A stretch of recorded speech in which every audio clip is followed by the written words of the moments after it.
Hi there, my name is Ashwin, and today I'll be showing you how to make an artisanal loaf. Not a regular one, an artisanal one. This doesn't look nearly professional for a cooking show. Let's fix that.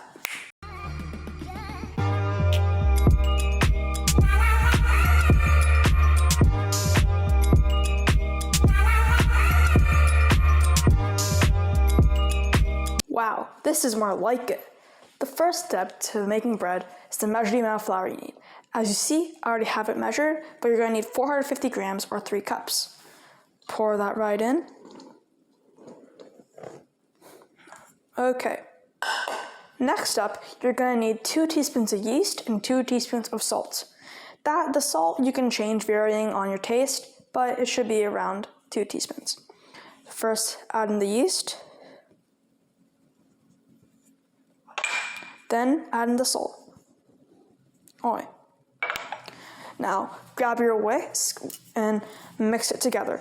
Do you know why we mix flour in slowly? To not whisk it. The next step is to add 1.5 cups of very warm water. So it will be around 125 degrees Fahrenheit or 25% hotter than shower water. Okay, add that right in. Now grab your miniature butter churner and start mixing. Now, you may be asking, why use a wooden spoon instead of the stand mixer? Well, a stand mixer would over-knead the dough and make it very tough, making the bread very hard. Also, a wooden spoon allows us to control the consistency of the dough to get that perfect sweet spot that we're looking for. Now that your dough is done mixing, you can now grab plastic wrap and cover it and let it rest for 2 to 3 hours. It's time to preheat the oven. First, set the oven to 450 degrees Fahrenheit, and then set the timer for 30 minutes.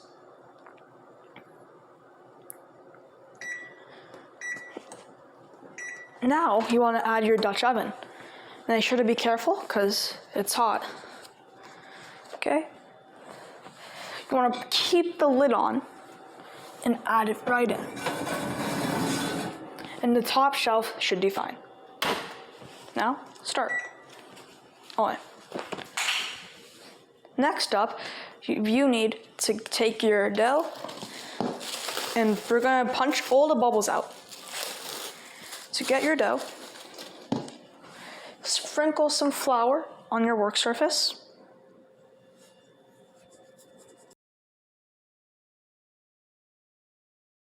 And start punching like there's no tomorrow. Okay? So at first this dough will be really sticky. That is completely normal. So you want to take it out and punch it. Okay, so what you do is make sure to be careful. It's very hot. Now it's time to bake it. First, to open the lid, lots of steam will come out. That is perfectly normal. Next up, you want to grab your parchment paper and line it. Be careful when doing this.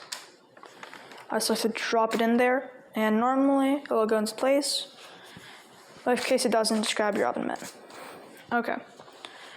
Now that you have the parchment paper lined, it's time to put the dough in. Hang your pot like this and just scrape it right in. Make sure to be extremely careful while doing this because you don't want to touch the pot due to it being very hot from being in the oven for 30 minutes. Once you start to get it in, gravity will start its magical work and start to get it out slowly but surely. And then now that's in there, you're going to want to let it spread a little bit. You're going to want to let it spread a little bit and make it look like bread, Okay, now that the dough is inside of the pot, it's time to put it in the oven. This is going to bake for around 30 minutes with the lid on, but of course that can all change depending on how hot your pot is. Now you're going to want to put this right down in with the lid on. Set the timer for 30 minutes.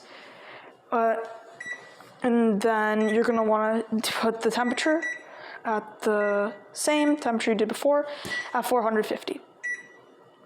Let that go. Perfect. Now that the bread is baking with the lid on for 30 minutes, you can read a book, watch a movie, or if you're like me, play Minecraft with your friends. Hopefully. Now that the 30 minutes are up for baking it with the lid on, we need to go for 12 minutes at 450 with the lid off. And you can get a sneak peek at what the bread looks like. Pop this right back inside the oven. Now that your bread's out of the oven, it's time for a taste test. You have your piece of bread. Now, most people, they just use plain old butter or something like that. But if you're a true connoisseur like me, you'd use the only appropriate spread for this: garlic butter. Now I've spread the garlic butter on the bread. Let's try it.